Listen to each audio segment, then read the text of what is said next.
The subject today is the Spirit of God. So we begin with Genesis because this is the first time that the instructions are given. When God created the universe, and then He employed His Spirit to create the universe. At that point, the Spirit appears in the feminine form. And throughout the Hebrew Scriptures, you always read the Holy Spirit is like a wind. The Spirit and the wind are the same word in Hebrew. So it's in the feminine form, the feminine gender, always.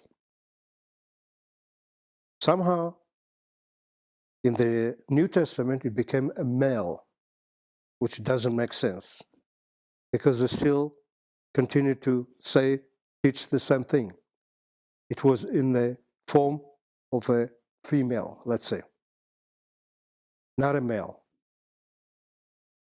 And in the beginning, when God created the heavens and the earth,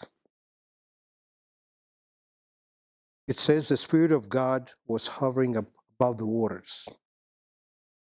And the Spirit of God, again, you remember, it's in the feminine form.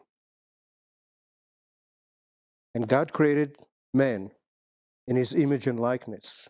He went through the process. And He breathed into him the breath of life, which means you have the breath of life, your flesh and blood, but you're still not alive. He still had to add another component to it, and He added His Spirit. The creator of man is Jesus Christ. He added His Spirit in man, and that's called the Spirit in man. And that made him a living being. And throughout the Hebrew Scriptures, it's the same thing, same understanding, never deviated. So, later on, you find the composition of the angels, also spirit. Also, in essence, the feminine form, gender. That is their spirit that is in them. We are flesh and blood, and we have a spirit in us. The Spirit through us uses our voice, our lips, to speak. We don't speak from our finger or ear. So the Spirit of God that is in us, that made us the spark of the divine, in measure, it's in us. And that was the Spirit of Christ. And then we have to have another Spirit, which is the begettal Spirit. That comes from God. That will come later on. Your maturity. You're a child, you don't have it. And that Spirit, the Spirit of God, gives you spiritual knowledge and understanding. So it's a process that you have to go through. And so far, the angels are the Spirit. In the book of Acts, in chapter 28, Paul was confronting the Jewish leadership, which is summoned to him in Rome. They all came to him.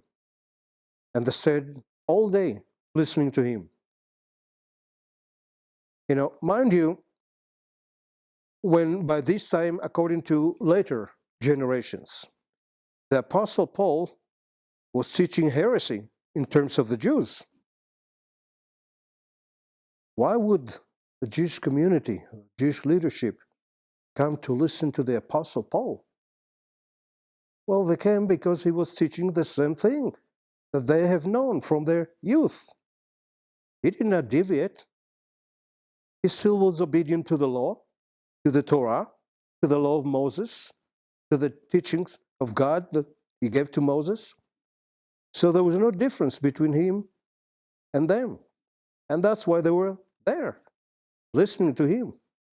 And he told them about Isaiah, what happened in Isaiah chapter 6, where he didn't say where it is spoken, but they've known that when you say something, you tell people something, if they are of the Jewish community, they know where they came from. They know the scriptures from the beginning until the end. So they know it's Isaiah. And he tells them, the Holy Spirit spoke. And he gave them the message that the Holy Spirit gave, which is identical to the one in Isaiah. Eyes you have, you are not going to be able to see. Ears you will have, and you will not be able to hear. A heart you have, but you are not going to understand. That would be the process that will go by until God will open your mind. That will be the end time. So you go to Isaiah and you find out who is that Spirit of God that Paul was talking about. The Spirit spoke. Well, you find out that Spirit is God Himself. He's the one speaking. That means Jesus Christ was speaking. And He gave a commission to Isaiah to go and tell the people of his generation that they have eyes and they're not going to be able to see, they have ears and they will not be able to hear, and they will have a heart and they don't have the ability to understand. Well, Isaiah said, how long would that be? The answer of God, do it until the end of days, when they come back to the land. I bring them back to the land. Until the end of the age, they will be in that condition, seeing and not really seeing, hearing and not really hearing, and having a heart not really understanding. So they're all placed in ignorance, in darkness, until the end of days. Thus, reason why the Jews reject Jesus Christ to this very day. Because they had ears and they were not willing to listen. They have eyes, they were not willing to see. And they have a heart, but they were not willing to understand. That means, those who didn't do that. Many others did. Just like you read in the New Testament. The multitudes always followed Him. They listened to Him. Some of them understood that He is the Son of God. Some of them did not.